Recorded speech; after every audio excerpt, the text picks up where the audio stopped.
And on this week's rather sad episode of Lovejoy, our bereft antiquarian must offer words of comfort to a friend on his deathbed who is expiring due to swallowing a Lego brick.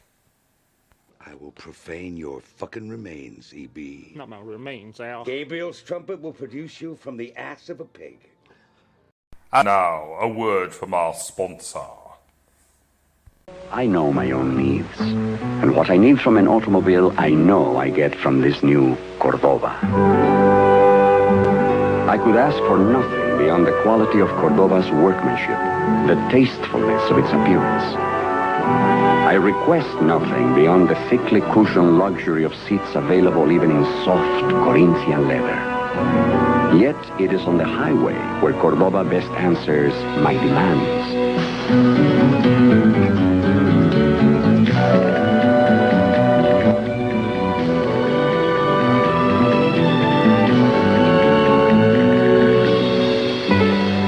I have much more in this small Chrysler than great comfort at a most pleasant price. I have great confidence, for which there can be no price. In Cordova, I have what I need. He's a wanker, and it does seem good like it pretty well should. He's a wanker, and he's always pulling his foot. He's a wanker, and it does seem good like it pretty well should. He's a wanker, and he's always pulling his foot. He's a wanker, Right, here we go. Star Trek 2. So, to begin with, again, free form. I don't know if I forget things we're doing it free form, but I don't know if it's as good. But I don't fully script it anyway. I'm not fucking doing that. And my videos, I try to keep them to 20 minutes, because otherwise no one wants to listen to some fucking arsehole talk for an hour about, I don't know, retro gaming or something like that. Fucking hell, it bored the shit out of me. Anyway. So, Star Trek 2 is set in 2285. So I think it's set about 13 years after the motion picture, and they did that because they all look fucking older in Star Trek the motion picture, and yet apparently that was only 3 or 4 years after the end of the original series. Yeah, right. So they clearly make the demarcation with setting the film in 2285. Now, a few things set this apart from the motion picture. For one thing, it was a much smaller budget. They made this for about 12 million, whereas the motion picture had a budget of about 44. Bit of a fucking difference, you know. And I think that what they did with this, I think it was perfectly good. But I think it was one of those where I think it might have been better if it had a bit. Well, I don't know. I don't think it makes much difference to the end product.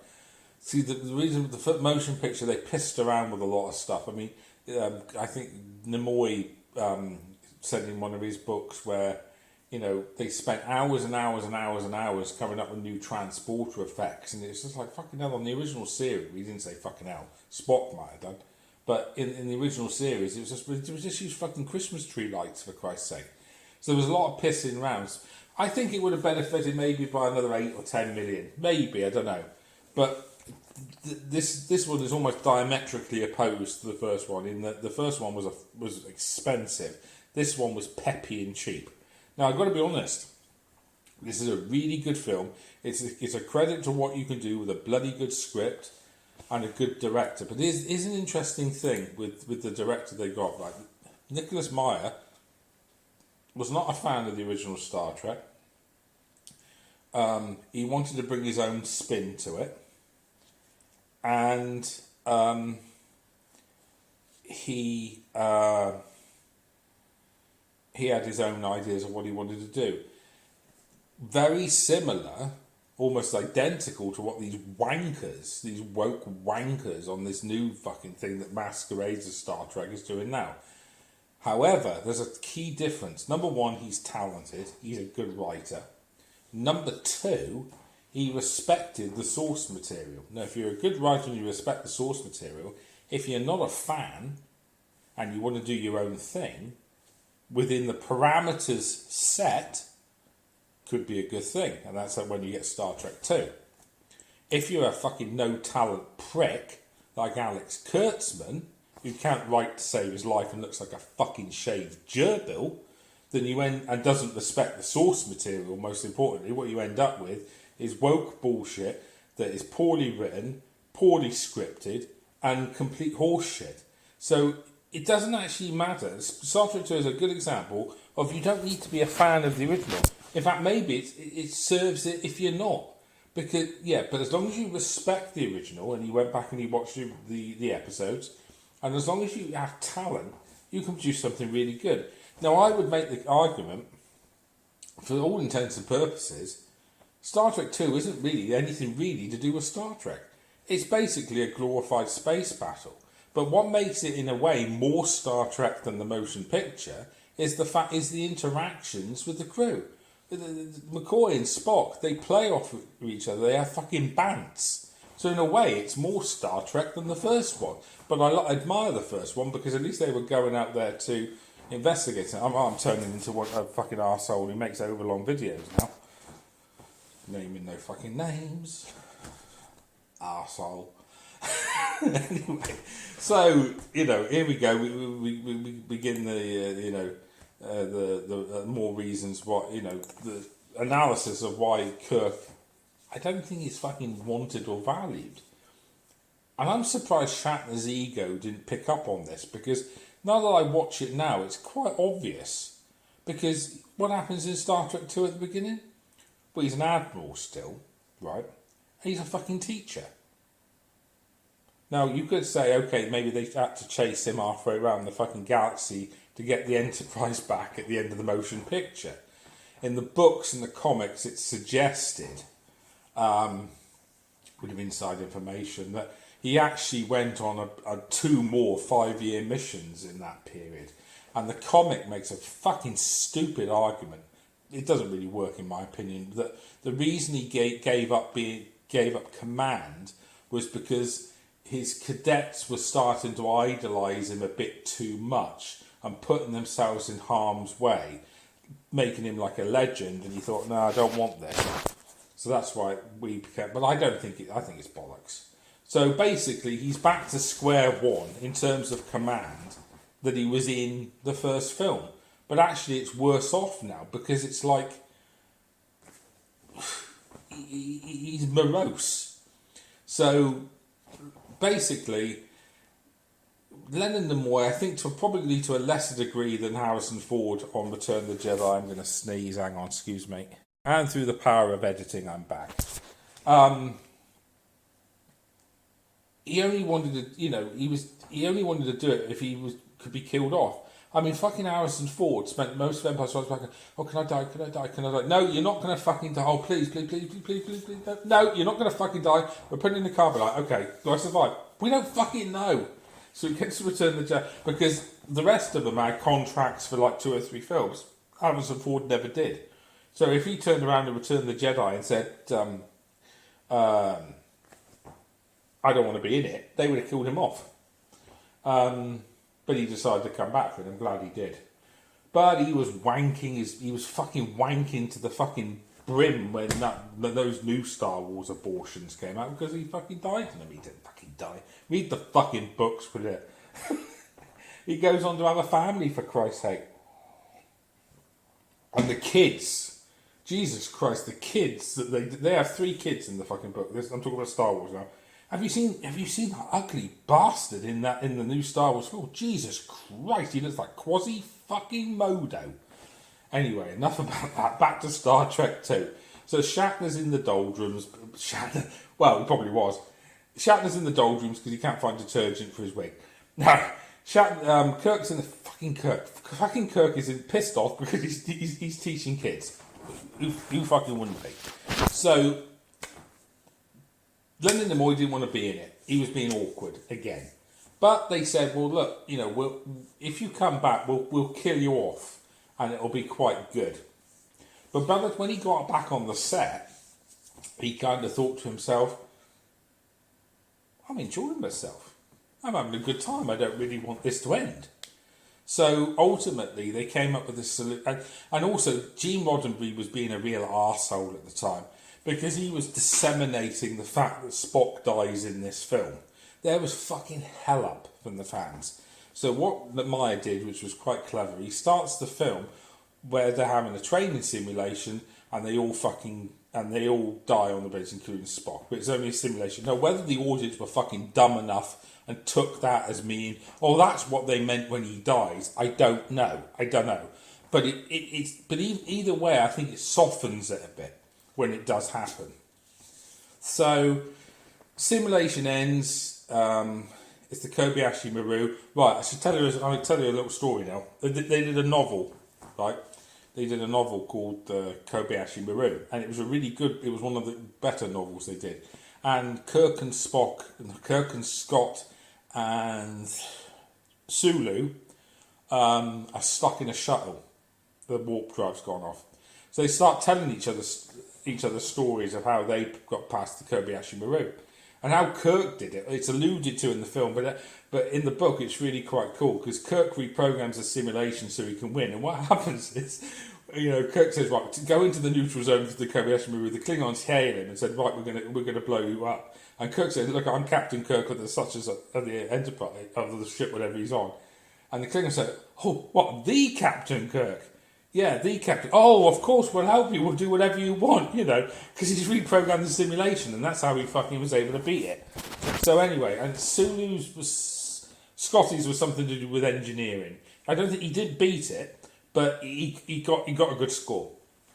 Anyway, so it's a simulation, and there's a new Vulcan on the board. Again, more insider information. It's mentioned in the book, and it's expanded on in other material. Saavik is half Romulan, okay? So that's why she's a bit aloof, because she's more emotional than your normal Vulcan, although she doesn't show it in the film. So Spock and Kirk go off, and Spock can tell that his friend is upset. He's a bit pissed off. He's approaching his 50th birthday, and his life is kind of going nowhere. So later on, McCoy goes to cheer him up, takes him some Romulan ale, gives him a grousing, and it's a great scene. I mean, you don't get any of that in the first film. And McCoy says, "What the fuck is the matter with you, Jim?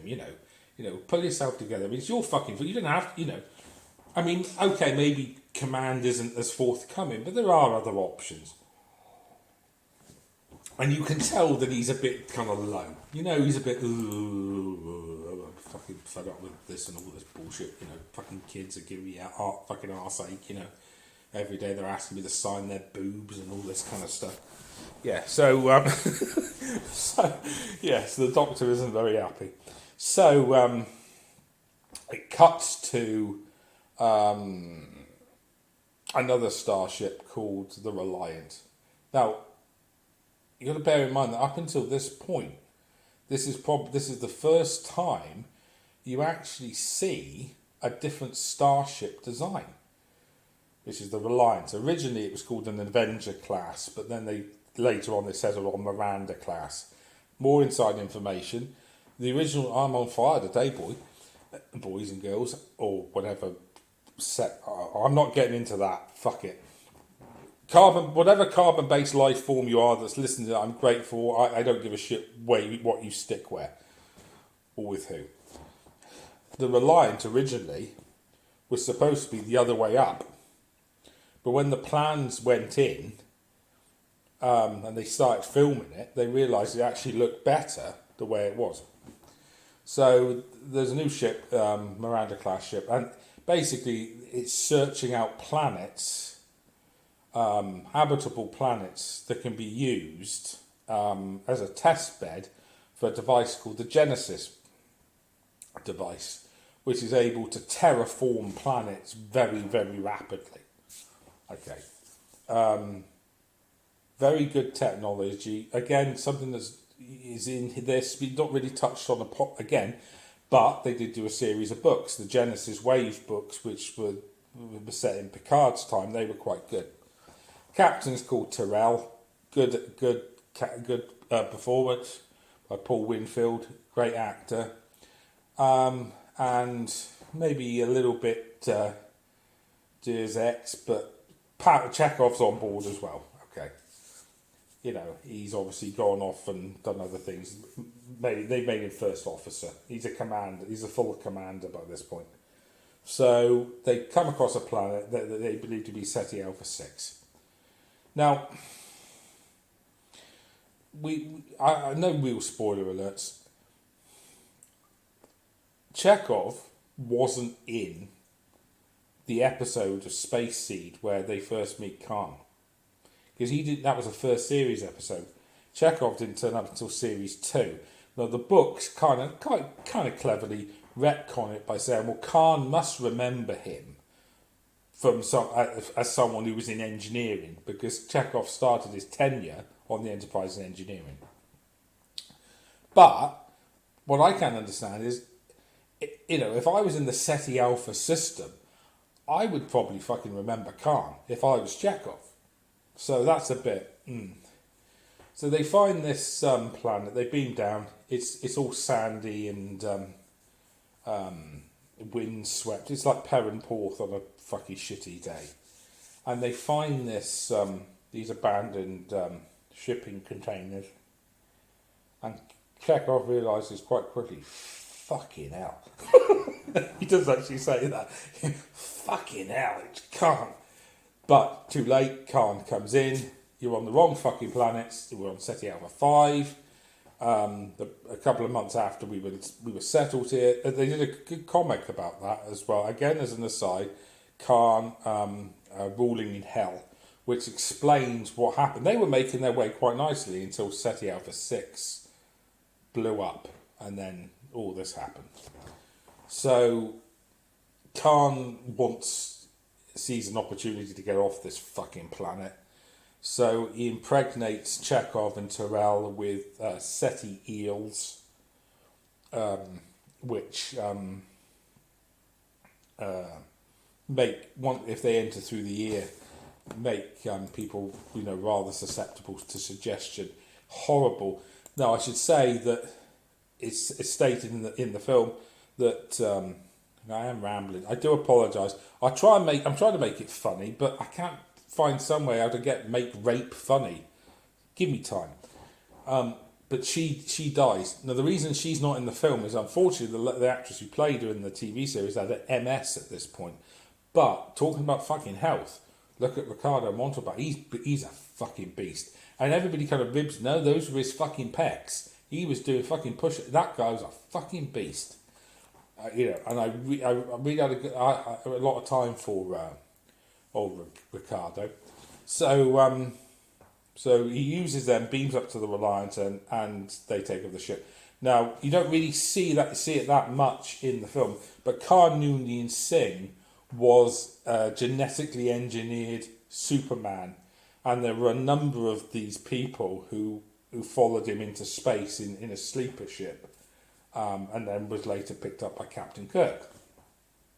And that's why genetically engineering is strictly banned throughout the Federation, because of the eugenics wars. The eugenics wars apparently took place in 1996, but of course, as we know, that hasn't happened yet. But that's what happened to them, and then they escaped into space. So he learns about this Genesis. Khan learns about this Genesis device and thinks, well, this could be very useful. So they make way to where it's being developed, a place called Regular One, and it's being developed by one of Kirk's previous squeezes. That's the best word. Carol Marcus, and it turns out that she had a son called David. Now this is where maybe you could kind of argue this is like coming up with new stuff, because Nicholas Meyer kind of introduces these two new characters, but as it turns out, nothing's really done with them. And as we know in Star Trek 3, unfortunately, David doesn't fare very well. nor in real life, unfortunately, because the poor guy died of AIDS. Yeah, well, complications from, bless him. He was a good actor, he was. He was in Fright Night too, as well. He was Tournament Next Generation. Anyway, I'm digressing.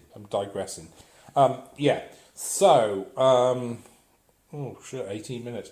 Right, okay, well, it's going to get more exciting. It's got to, isn't it, let's be honest. So I'll finish there. I hope you enjoy this first part, and I'll see you later. All the best. Bye-bye.